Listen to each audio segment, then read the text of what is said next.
Good evening, everyone, and welcome to this meeting of the Executive Committee on today, Thursday, the 24th of March. First of all, I'd like to welcome two members of the public in the audience tonight, and also visiting member, Councillor Stuart Wilson. Thank you very much indeed for attending this evening.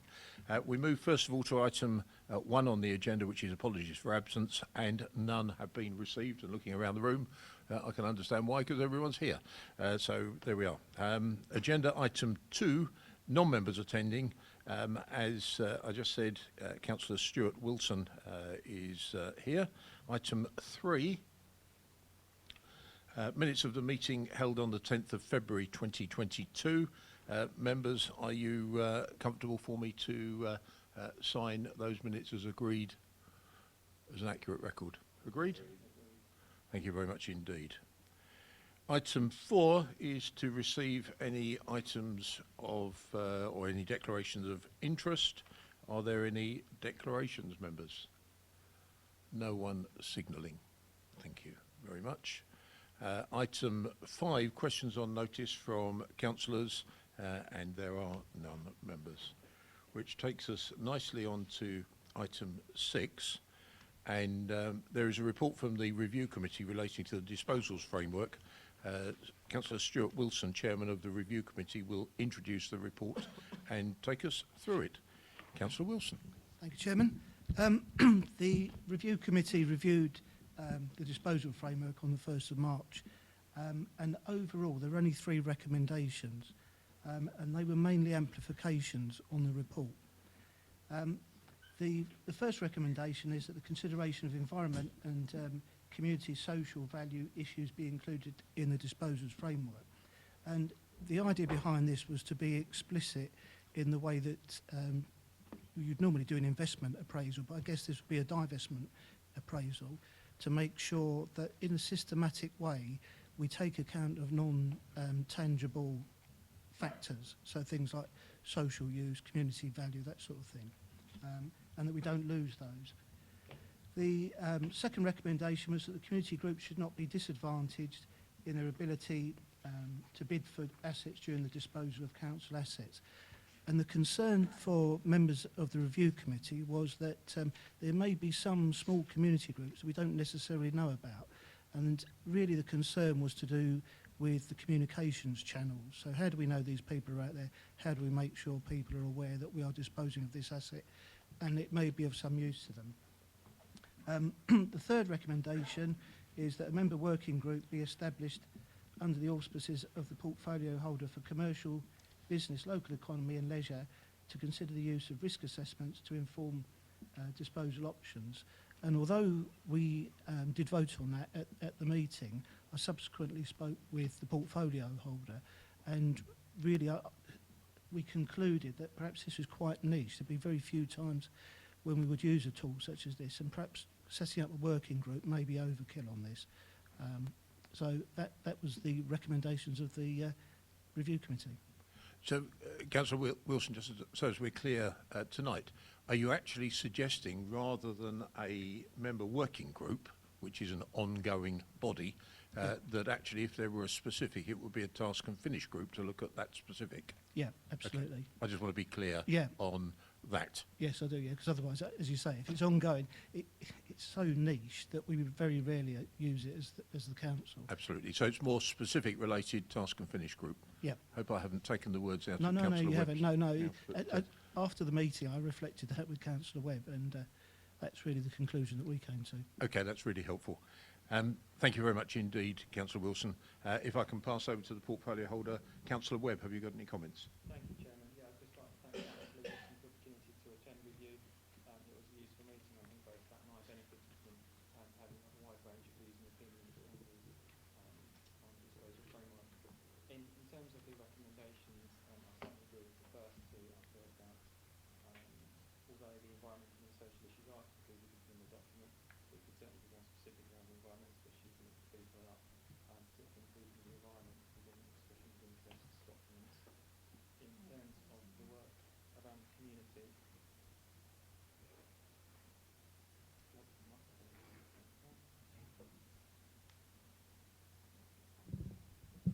Sorry. Yeah, so thank you, Councillor Wilson, for the opportunity to attend review. It was helpful, and I think we did have an interesting discussion. As I said, the first recommendation I would agree with, although both environmental and social issues are included within the document. I think it will be welcome to beef that up slightly and to see certainly the environmental issues included within future expressions of interest.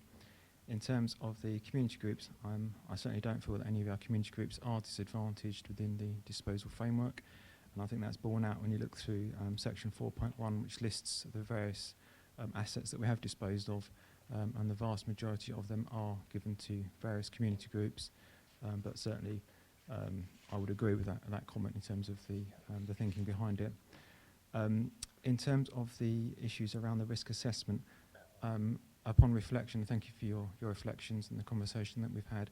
I'm not sure that is warranted. Just looking through the document again, section 5 itself is all about risk implications. I do feel that is covered within the document, so I'm not sure that we actually do need a task and finish group to do that particular piece of work. But I certainly do support the first two recommendations. Thank you, Chairman. Thank you, Councillor Webb. Have any other members got some comments? Councillor Smith.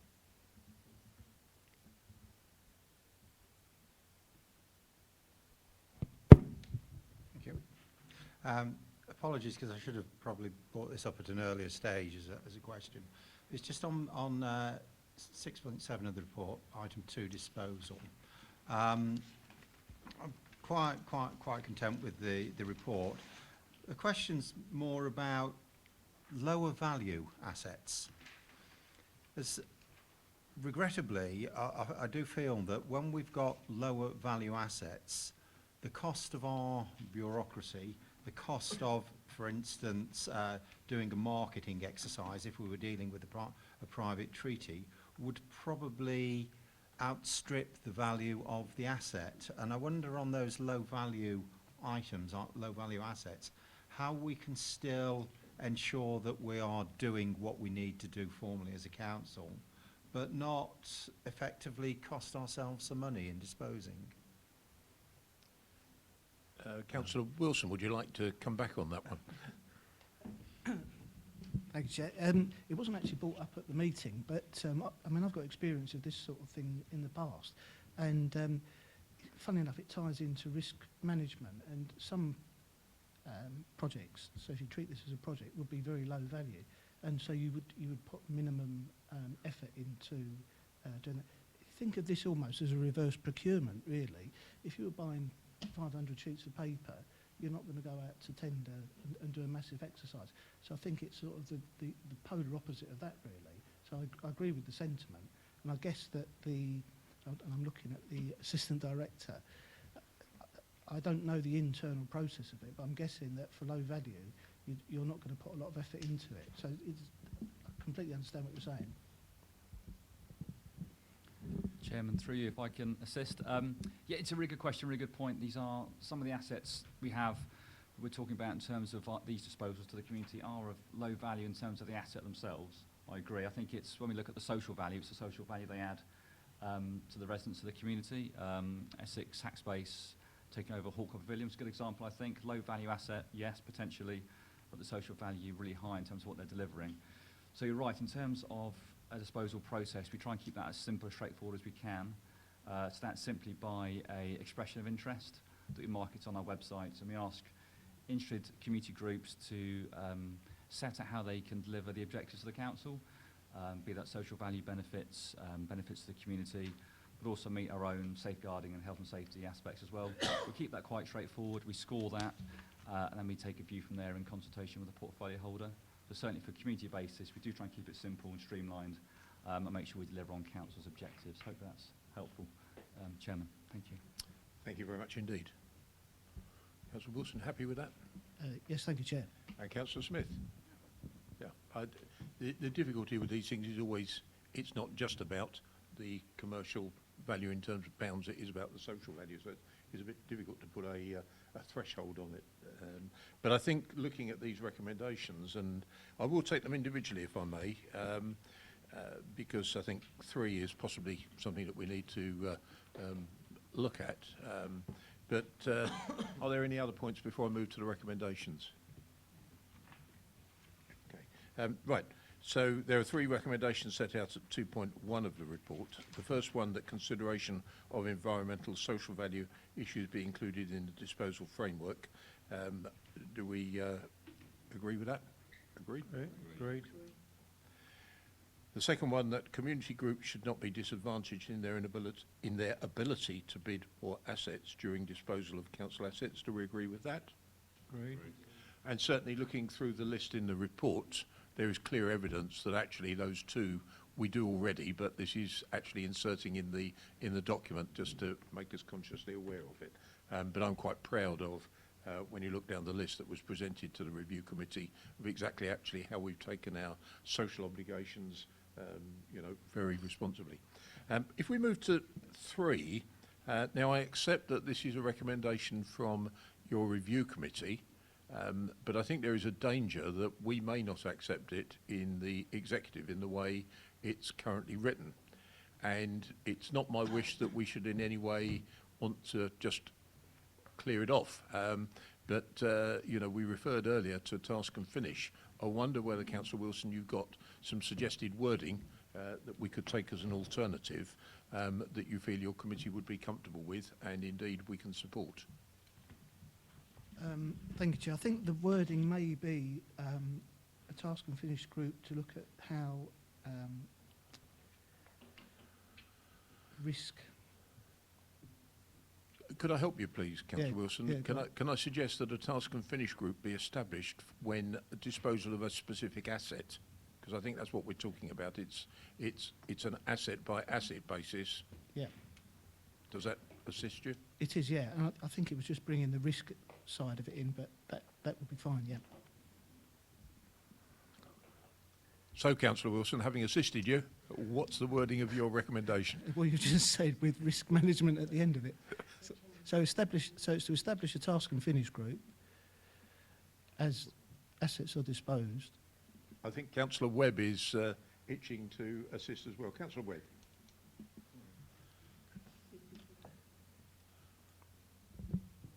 Thank you, Chairman. I'm just wondering if the wording that could be used would be that consideration of risk and the use of risk assessments be included in the disposal framework, but that we don't actually need to set up a task and finish group for that quite small niche piece of work.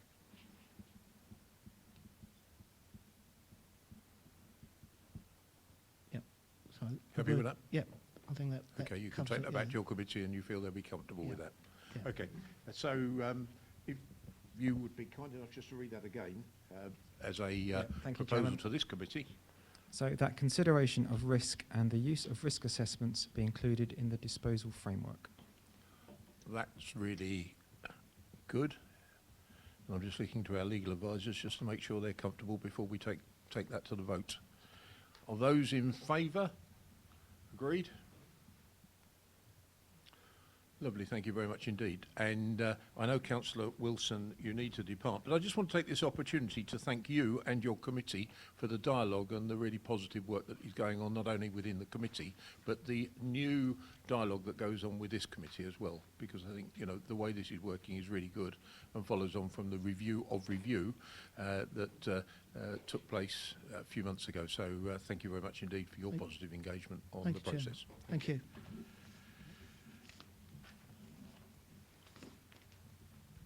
Right, we move on to item 7, which is the new deed of variation with Sanctuary Housing Association. That's to consider the report of the Chief Executive providing details of a new deed of variation with Sanctuary Housing Association. I turn to the Chief Executive, Jonathan Stevenson. Thank you, Chairman.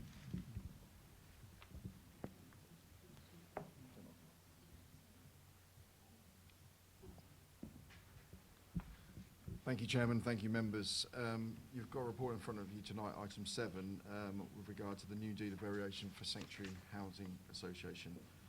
As you can see from the recommendation, it's to enter into a new deed of variation with Sanctuary Housing Association.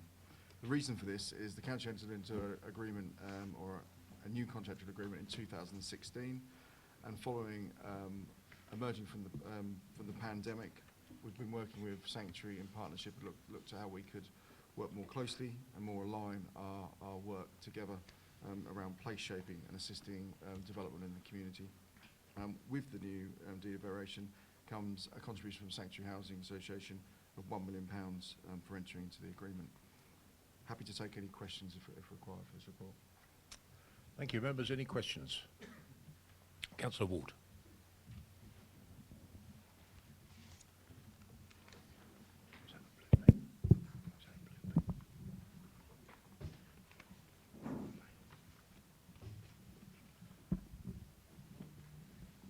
Thank you, Chairman. It's actually a comment. I'm very pleased to see this has now been resolved. There are items, and I am pleased that we've got a new working relationship with Sanctuary. Thank you, Councillor Ward. Any other members wish to comment? Okay. Just before we go to the recommendation, I just want to actually pay tribute to the tenacious Right Honourable Mark Francois, who, when I became leader, he drew my attention to certain issues which existed in the transfer of 2016. And I think it's quite right to acknowledge that the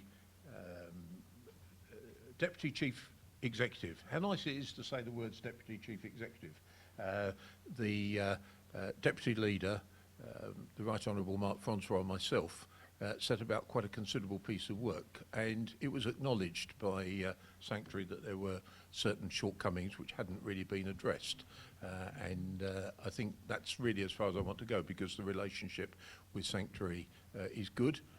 This is a very positive contribution on their part to recognise those past shortcomings, and certainly it's money that can be well used within this authority. So I thank the Chief Executive for his report and certainly the work that you have done in recent months to bring this to a very satisfactory conclusion. So it's actually praise and thanks all round. So unless there's anyone else that wishes to comment, we'll go to the recommendation at 1.1, which is to enter into a new deed of variation. The new deed of variation, as it will be known, with Sanctuary Housing Association, Sanctuary. Is that agreed? Agreed. Agreed. Thank you very much indeed.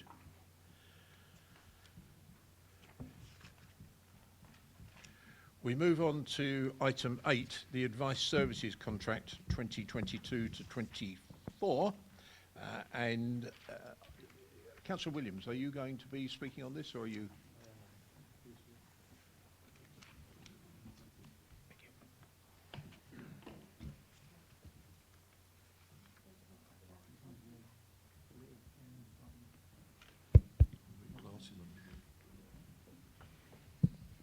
Thank you, Chairman. Thank you, members. The decision being recommended this evening is to agree the outcome of the Advice Services tender and award the Advice Services contract 22-24 to Citizens Advice South Essex. Also to recommend that the report is presented to full council in July 2022 to endorse the proposal set out in the following. The only bid for the contract received was from Citizens Advice Southend Essex.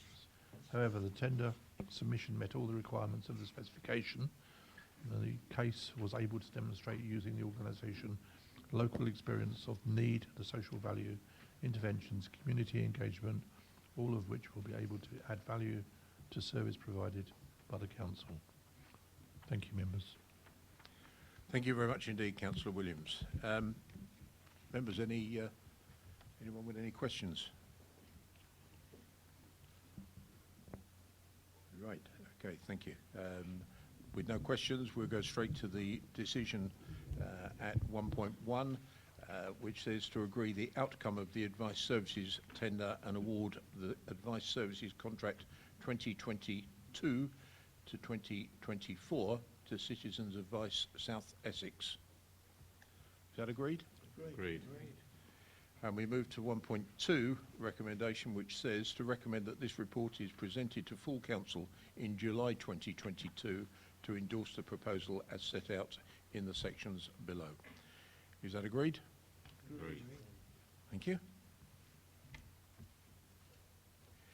That takes us on to item number 9, the Sustainability Strategy Consultation Document, and that's to consider the report of the Assistant Director, Place and Environment, seeking approval for undertaking public consultation on the draft Sustainability Strategy, establishing the Rochford Environmental Business Alliance, REBA, and the Rochford Climate Change and Sustainability Partnership, RCCSP, and to approve allocation of £20,000 from general balances to support consultation and engagement on the strategy. My goodness, I feel as if I've written the report or read the report out already. Councillor Sperring. Thank you, Chairman. As you say, Mr Houghton has produced a very comprehensive appraisal and recommendations of our next step forward in relation to carbon neutrality and how we can improve the situation in this district. As you probably are all aware, we are slightly behind Brentwood in our progress in this area, but with the support of their environmental officer, Ms West, and our own new recycling officer, Ms Conroy, we hope this is all going to be part of moving the progress forward. We are slightly behind Brentwood, but we are using their experience and using their knowledge as how we can progress this quickly. We have also produced a little booklet, the Sustainable Strategy 22 to 27, which perhaps you can give that some consultation. Obviously, this initial £20,000 is for the consultation. Further down the road, there may be the need for further funding or more resource, but I think that's for another day, Leader. Thank you, Councillor Sperring. Do you wish to add any further, Mr Houghton? Thank you. Only on a sort of very sort of practical note that the draft I think that you've got attached to the report is very much an early draft, so we've got a sort of a later draft that's sort of hot off the press today. That in practical terms, I may ask you to have to peruse before you leave. Just if there's any comments on its style or design, they'll be gratefully received before we finalise the actual sort of booklet. Thank you. Thank you very much indeed. Members, any questions before we move to the recommendations? No. I just want to say that I think the Carbon Neutral Working Group have felt a little bit unloved in the sense that their committee was set up and they've done a lot of good work. But what this report does is it does actually put some structure around the whole process and allocates funds so that we are taking what we committed to a while ago, a very responsible approach, but in a more structured and delivered way. What I will say is that our council services over the past few years have been reflecting the need to become carbon neutral by the year 2030. We just haven't articulated it particularly well. And I look at some of the draft documentations as we've seen tonight coming out, and I really do think we're really going up a level in terms of selling ourselves and our commitment to something which is extremely important to us and our community.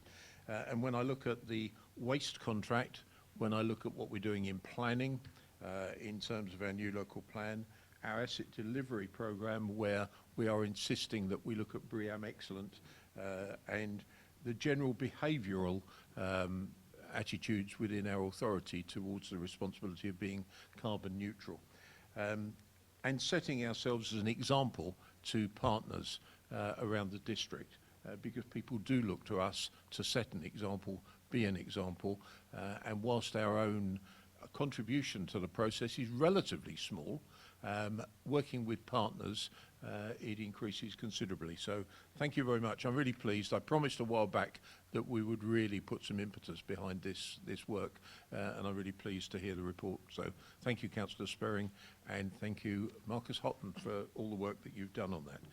So unless there's any other comments, I'll turn to the decisions being recommended at 1.1, to approve undertaking public consultation on the draft sustainability strategy as appended. Is that agreed? Agreed. Thank you. 1.2, to establish the Rochford Environmental Business Alliance, REBA, working in consultation with the Carbon Neutral Member Working Group. Is that agreed? Agreed. Thank you. 1.3, to establish the Rochford Climate Change and Sustainability Partnership, RCCSP, working in consultation with the Carbon Neutral Member Working Group. Agreed? Agreed. And to support the allocation of £20,000 from the general balances to provide support for consultation and engagement on the strategy. Agreed? Agreed. So that was all unanimously agreed. And I just note the fact that in our budget statement there was challenge towards allocating funds. What we have actually done very effectively is allocated an appropriate amount of money to start delivering. So if there was any doubt about our commitment in full council a few weeks ago, this is it, £20,000 as a start towards this initiative. Thank you very much indeed, members. Moving on to the annual review of the business plan, at that point I will pass over again to the Chief Executive to talk us through that one. Thank you again, Chairman, and thank you, members. In front of you, we've got report item 10 on your agenda, the annual review of the business plan for 2020-23. Just remind members, in 11th February 2020, this council approved the business plan from 2020-23. What you've got in front of you tonight is a new format version business plan with annual review and performance for 2021-22. Just to make clear for members, and I'm sure everybody's well aware of this, is that the council has always had very well established performance monitoring. What you've got in front of you tonight is a new version look and feel. It's to make it easier for every audience to read the performance of the council. And one of the key things is ensuring that we do monitor performance but also celebrate success. So this report in front of you and the Appendix A with regard to the annual report review hopefully demonstrates that. Happy to take any questions if required. Thank you very much indeed. Councillor Ward. Thank you. It's actually just a comment as much as anything. I shared this with a member of the public, my wife, who looked at it and thought it was really good. That's the first time she's seen it, and she thought it was excellent.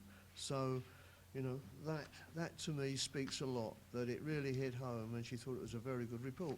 Thank you. Thank you, Councillor Ward, for your survey of 1 out of 1, and you got 100%. That's good news. It's like so many surveys we see around the district where 89 people are canvassed and they give their views and it's presented in a percentage, but there we are. Right, thank you. Where do we go from here? Any other comments? Councillor Efty.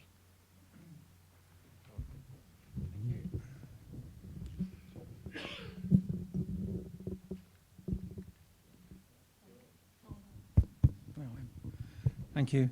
I hesitate to bring this up really, but just reading the first page of the first bit, working to help you shape your future. I was just looking at it and thinking, working to help you shape our future, because we're part of Rochford District. I don't know, it just maybe seems maybe slightly better, I'm not sure. Unless it's too late to change it. We've printed 1,000 of them. Chairman, if it helps, I can answer that question. That was the strapline originally adopted when the business plan was approved in 2020. So it's just a straight lift from that document. As it says in the report, we'll be looking to review our business plan priorities in 2022 as we come to the end of the business plan period. So we'll have an opportunity to look at it at that point. Okay, great. That's good. That was it. Thank you. Thank you very much. And indeed, it is still in draft format, and I think we still welcome any contributions that members might have at the last moment. Councillor Webb. Thank you, Chairman.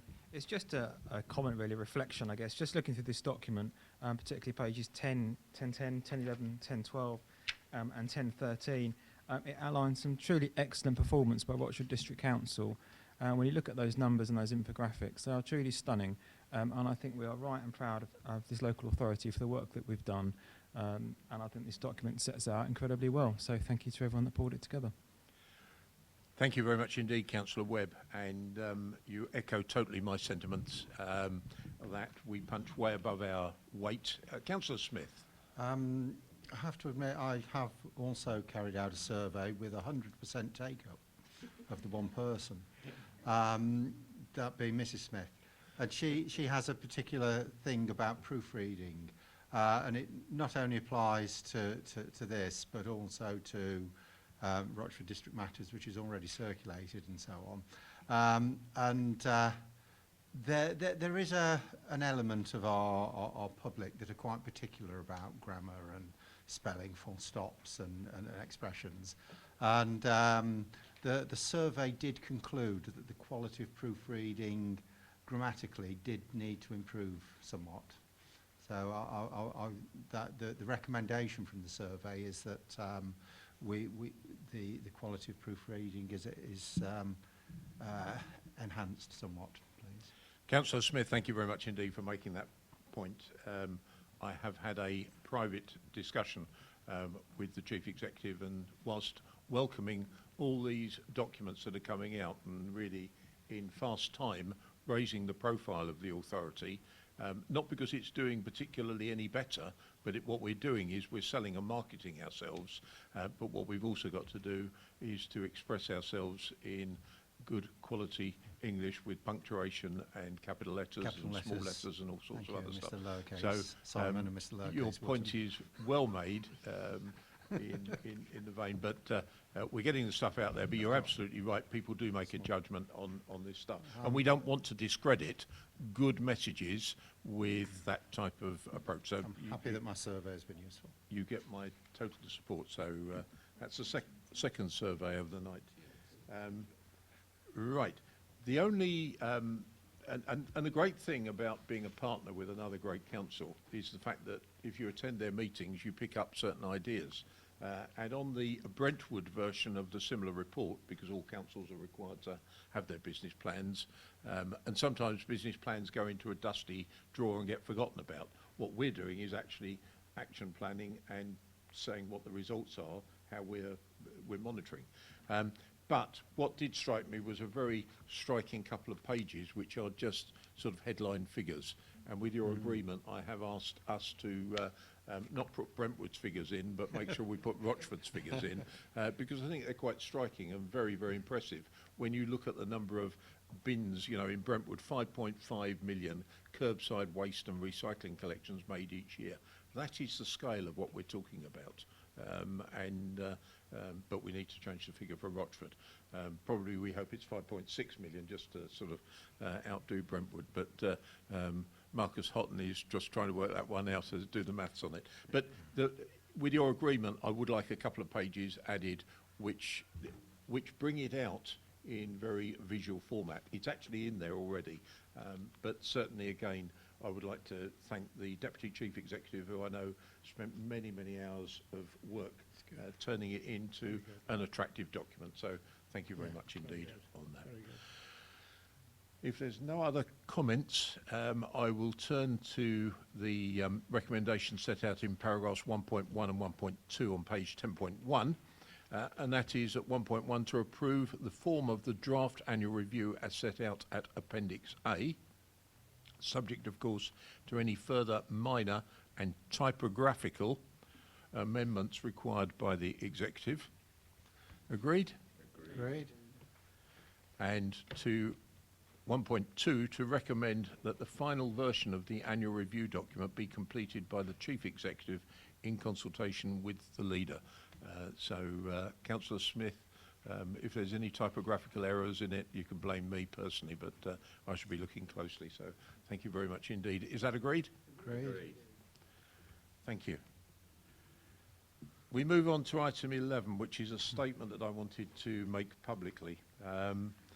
We did issue a press release a week or so ago, but this is the first opportunity there's been for me to make a formal public statement. Members of Rochford District Council are saddened and disturbed by the unprovoked aggression against Ukraine, a sovereign state, which has caused horrific devastation and created an escalating humanitarian crisis with millions displaced or affected. No words can properly describe our feelings. As a way of expressing support for the people of Ukraine and members of our communities who are from or who have ties with Ukraine, we unreservedly condemn the unprovoked Russian invasion of Ukraine and stand in solidarity with the people of Ukraine and their families and friends, including those within the local to the Rochford district. We stand ready to provide support to innocent people displaced and affected by this unprovoked Russian aggression. We will work with and support the efforts of our local communities to provide help, support and comfort to those in need. In such exceptional circumstances, Rochford District Council is making a special provision by setting aside a sum of £25,000 to support the work aiding the Ukrainian people here in Rochford. This is the maximum permitted within the Leaders' Spending Authority and reflects the significance of how we feel. An immediate donation of £5,000 will be made to our community partner, the Community Hub at the Mega Centre in Rayleigh, to assist with their work. Already 60 tonnes, and I suspect by now many more, of essential supplies have been transported to those in need. The Hub has stopped taking in donations, and that's material donations at this time, but continues to raise money to help families and people affected by war. The Council is also part of the Essex-wide partner planning discussions on how best to support the Government's Homes for Ukraine scheme locally. Thousands of people, many hundreds of thousands actually, in the UK have so far signed up for the scheme, where the government will provide £350 a month to those selected to house refugees. The Council will support local people who join the scheme, helping ensure the safety and welfare of refugees in our community, and work closely with Essex County Council on the provision of education and health services. From the capital sum, this council I should say, is setting aside £20,000, so that's 20,000 from the overall 25,000, and examining plans to provide a financial support scheme for local households who take in families, the aim being to provide a top-up of £100 per household for a 3-month period. When further details about the national sponsorship scheme become clear, more information will be made available. And I turn to Louisa Moss, who is obviously coordinating that under her directorship. So thank you very much indeed, Louisa, for all the work that you're doing behind the scenes. Excuse me. I am proud of the generosity and support our residents have shown to the Ukrainian people in their hour of need. The Council is now looking at what we can do to ensure that local people who open their homes to a Ukrainian family are supported in their efforts. Thank you. That concludes my formal part of the statement. What I would like to do is just acknowledge additionally that over £10,000 was raised by the chairman of this council, Councillor Julie Gooding. That was raised at her recent civic dinner through a auction and a raffle where people gave very generously, and she actually raised just over £5,000, but that will be match funded by the government's DEC appeal, so that raises a further £5,000. So that makes a total of over £35,000 that is coming from this authority to assist in the Ukrainian crisis. Also, I want to make the point that we have become aware that there are Russian families in our communities, and we stand by them too.